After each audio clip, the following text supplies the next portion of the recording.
What are the consequences of this social media usage on our mental health? Well, a 2022 study by the International Journal of Environmental Research and Public Health looked directly at this. They did a meta-analysis of 21 cross-sectional studies, 5 longitudinal studies across 55,000 participants, and they examined the relationship between time spent on social media and depression in adolescents. What did they find? Quote, risk of depression increased by 13% for each hour increase in social media usage. Time spent on social media is associated with depression in a linear dose response manner, suggesting need for better monitoring of social media use. What is up, everyone? My name is C. Welcome to the C Talks channel. If you are new, do not forget to like, comment, share, and subscribe. Let's keep growing the C Talks channel. All right, let's get into it. I want to give credit to the Thinking Over Project. I'm reacting to his TikTok video, so go check him out on TikTok. That's where I got this video from. So he talks about how a study examined the relationship between time spent on social media and depression in adolescents. The risk of depression increases by 13% for each hour increase in social media usage. So for every single hour that you spend on Instagram, Snapchat, etc., you're increasing the likelihood of you getting depression by 13%. What I thought about when I heard this statistic was the fact that who would willingly use a product that states that for every hour that you use the product, your risk of depression would go up by 13%. Hey, using this app increases your risk of getting depression by 13% for every hour you use it. I wouldn't download that app. For those of you who are about my age, I'm 35, I'm a millennial. Remember when cigarettes had to put what the negative effects of cigarettes were on the labels, and cigarettes can cause cancer and all this other stuff? Like, who? And people still kept smoking cigarettes. Where's the warning label for social media? It's nowhere to be found, and there's nobody talking about this at all. There's very few people talking about this, I would say. We also need to talk about technology, because technology and social media go hand in hand. But first, I want to show you guys one of the first cell phones that I ever owned. So I'm a first generation immigrant. I come from a working class family. I did not have a cell phone until I was 18. I think this is the second phone that I ever owned. I think I got this phone when I was 19. This might be my first cell phone. I don't remember. But check this out.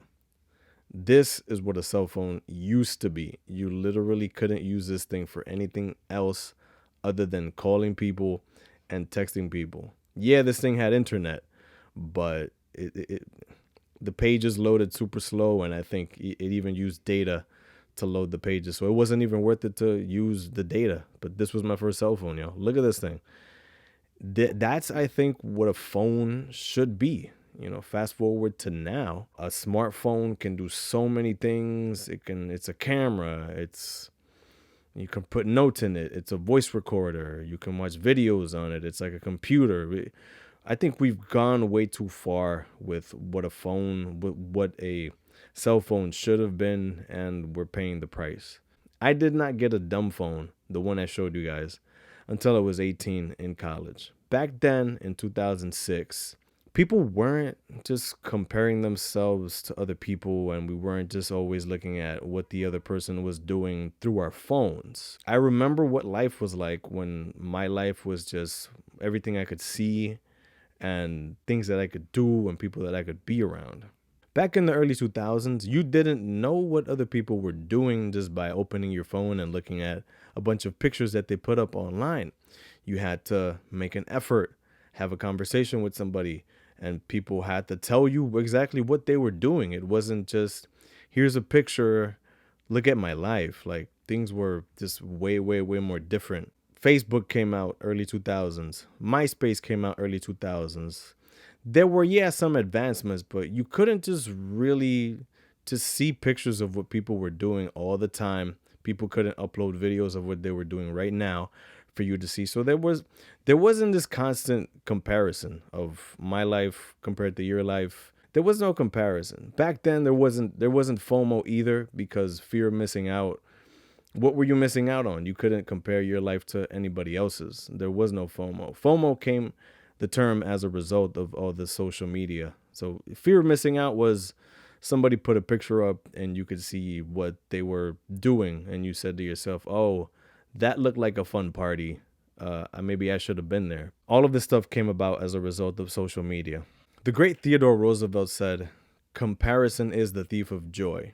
I would say where we're at right now in humanity, cell phones are essentially comparison on demand, and it's not good comparison, because the sad fact is social media is not real. It's just a bunch of fakeness. I've mentioned this before in some of my other videos. I do beauty and fashion photography, and I will tell you this: I do not upload a picture to the internet, to my Instagram photography page, without editing the picture, making sure the model looks great, removing pimples, wrinkles, making sure they look amazing before it goes up online. The same thing happens with celebrities and everybody else. Very few people are actually representing themselves accurately on social media. So what happens? You think that everybody's life is perfect except yours. And it's a highlight reel. So remember that. It's all the best of the best. People are not talking about their day-to-day problems. People aren't putting up a post about, hey, my mom passed away last week in a tragic accident. My brother-in-law was diagnosed with terminal cancer. People are not posting these sorts of things on social media. They're posting the highlight reel. Look at me on vacation in Dubai. Look at me, I just got a 6-figure job as an executive. Check out the view from my office window, and it's like the skyline of Manhattan. That's what social media is. It is not real, and I don't think it's good for any of us, because it's not. We're all just being fake with each other at the end of the day. It's not worth it. At my age, at the age of 35, I consciously use social media less, and I'm happier. Here's something that I personally do to detach from social media every single week. Every single week, I go to an event, an in-person event, where I go socialize. It's in person in a public place, and I leave my cell phone in my coat pocket, and I try to not touch my cell phone for about 3 to 4 hours. I detox. I'm talking to people. I'm socializing. I'm connecting with people. We're telling jokes. We're swapping anecdotes. It's a very social environment, and I do this every single week. And I feel like just doing this one activity and not relying on technology during the activity has made me much more happier and improved my quality of life in recent months. I'm not just on my cell phone comparing my life to other people's lives 24/7. I'm not. So that's something that I've incorporated into my weekly routine, and I recommend people do it. Detach from your cell phone. Detox. Turn it off. Go outside, socialize. I don't know, maybe say hi to a stranger, have a conversation with somebody. Do these things, and don't just be glued to your cell phone. I want to bring this up again, but yeah, if it was this, you definitely wouldn't be on it all the time, because there's nothing to do on this thing. There's nothing to do except call people and text people. These were the good old days, y'all. These were the good old days.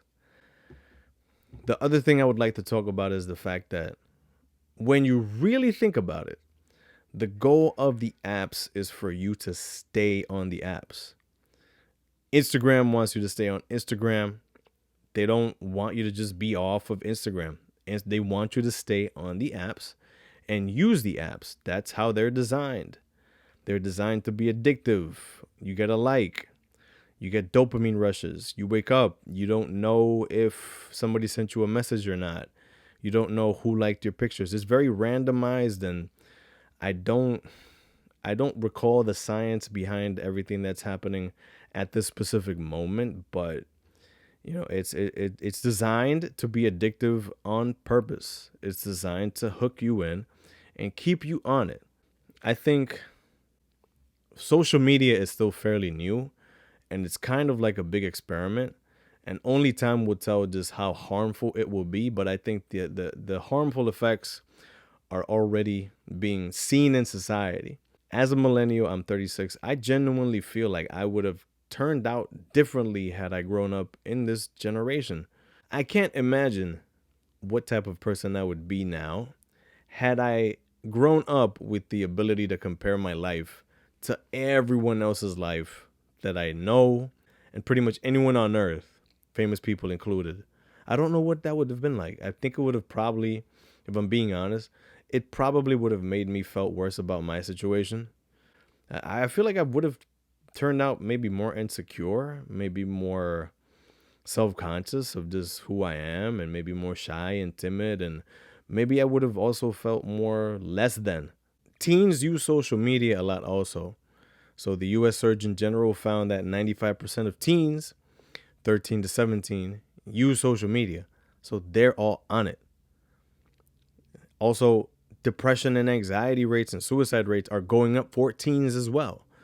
We really need to look at ourselves and say, okay, the social media thing was just a big experiment.